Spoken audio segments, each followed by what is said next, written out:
شہزادی رضیہ سلطانہ اور جادوئی جھیل۔ دلی کی بہادر شہزادی رضیہ سلطانہ اپنی انصاف پسندی اور رحم دلی کے لیے مشہور تھی۔ ایک دن محل کے قریب ایک پراسرار جھیل نمودار ہوئی۔ جھیل کے پانی میں جادوئی طاقتیں تھیں، مگر اس کے استعمال کے لیے رضیہ کو 3 امتحانات پاس کرنے تھے۔ پہلا امتحان، رضیہ کو جھیل کے قریب ایک بیمار بچہ ملا۔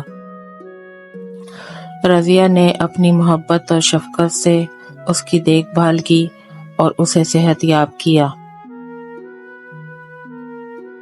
دوسرا امتحان، جھیل کے پاس 2 کسان لڑ رہے تھے۔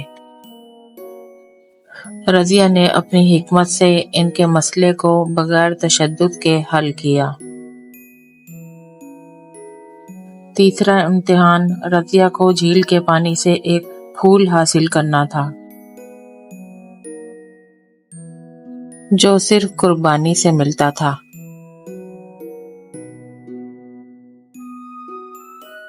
رضیہ نے اپنی قیمتی انگوٹھی جھیل میں ڈال دی اور پھول کو حاصل کر لیا۔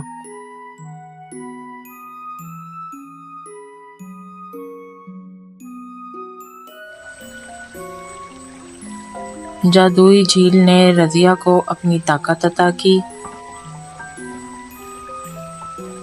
اس نے اس پانی کو اپنے لوگوں کی بھلائی اور سلطنت کی خوشحالی کے لیے استعمال کیا۔ اس طرح وہ شفقت، حکمت اور قربانی کی مثال بن گئی۔ حقیقی قیادت طاقت میں نہیں، بلکہ شفقت، حکمت اور خودی میں ہے۔ اپنا اور اپنے بڑوں کا بہت سارا خیال رکھیں۔ پھر ملتے ہیں کسی اور کہانی کے ساتھ، انشاءاللہ۔